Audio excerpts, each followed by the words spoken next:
Protests were peaceful, but violence broke out for this one in Paris.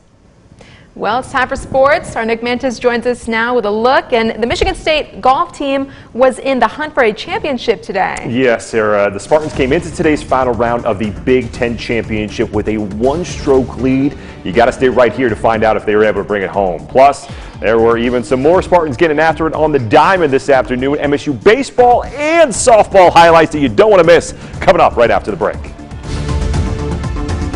This is 6 News Now, here for you 24 hours a day, online at WLNS.com. And we're following new developments involving a bill that will likely appear on the House floor next week that, if passed, would increase the per-pupil funding for school districts across Michigan. Under this $20 billion budget bill, per-pupil funding for students would increase to $9,000. It's currently $8,700. The $300 boost is less than what Governor Whitmer pitched in February, calling for a $435 per pupil increase. In addition, the House School Aid budget proposal includes $514 million for teacher retention and recruitment programs. 6 News will keep you updated. Looking for a different kind of lunch break?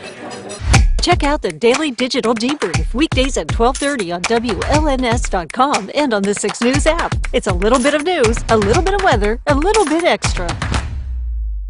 Introducing our new redesigned 6 News mobile app. Our new app features a sleek, modern design, an easy-to-navigate home screen with quick access to local news content, and a localized weather forecast. Subscribing to notifications is easier, and with one tap, you have access to recent push notifications. There are more ways to watch and find video, and a red light alert badge notifies you when we're streaming. Download or update our new local news app today. 6 News, here for you.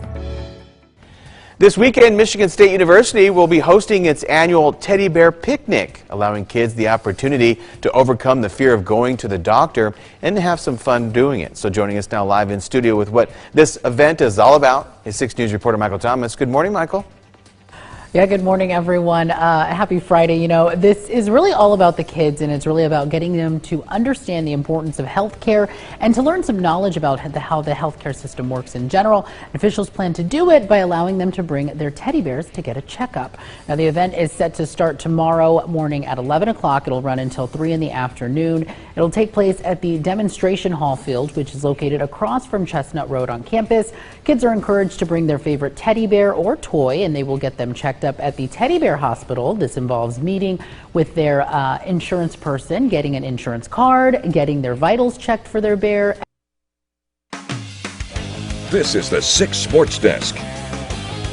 The Big Ten Golf Championship is a title that the Michigan State men's golf team has been in a hunt for ever since the Spartans won it last back in 2008. The Spartans came into today's final round down in French Lick, Indiana, with a one-stroke lead, but the back nine was rough as the conditions started to worsen throughout the day.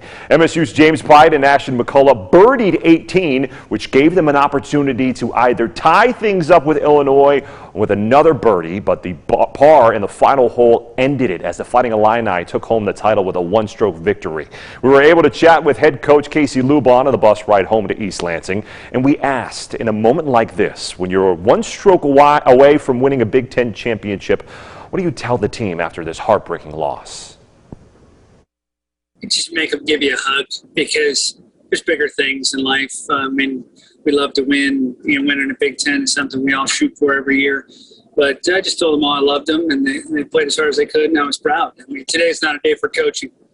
We can do what-ifs and woulda, shouldas all night long on this 6-hour bus ride. But right now, I think it's about just telling them that this will make them better, whether it's James Pite and he's moving on with his professional life, or these guys coming back trying to win this thing next year. This is just going to make them better.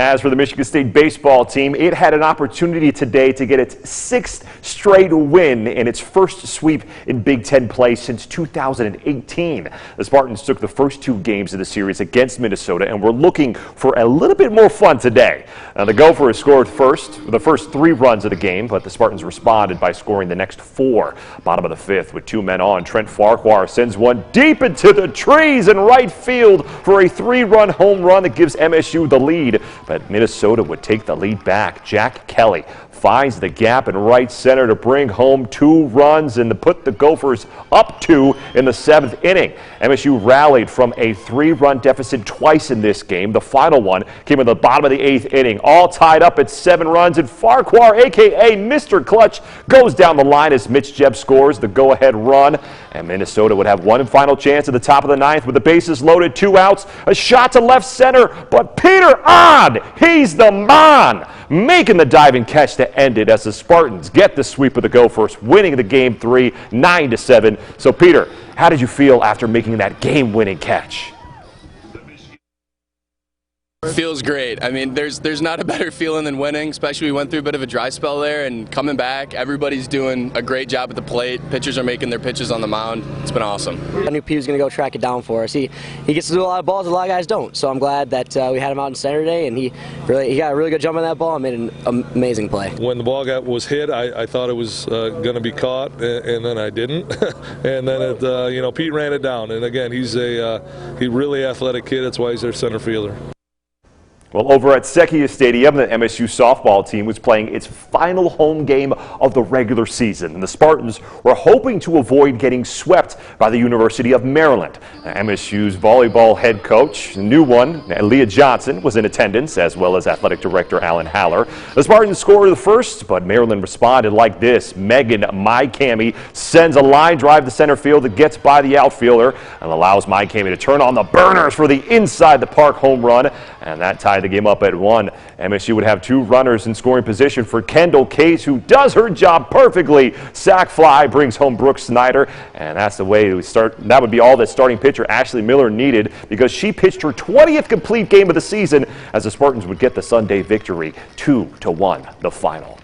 On the professional diamond, the Detroit Tigers have been playing in Los Angeles this weekend, which has made their start times of their games right around everyone's bedtime. But late last night, the Tigers won Game 2 of the series thanks to Javi Baez coming up in the clutch with a 2 RBI double in the top of the 7th inning. Now, today's game is currently in progress, so we can't show you the highlights, but let's check up on the score. Last time we checked in, the Tigers were trailing 6-0 in the 8th inning. Tigers starting pitcher Eduardo Rodriguez got rocked with 8 hits before getting pulled in the 6th inning. We'll make sure to keep you updated on that game. We'll have full highlights for you tonight on Sports Overtime. But for now, we'll be right back with a final look at your forecast, so stay with us.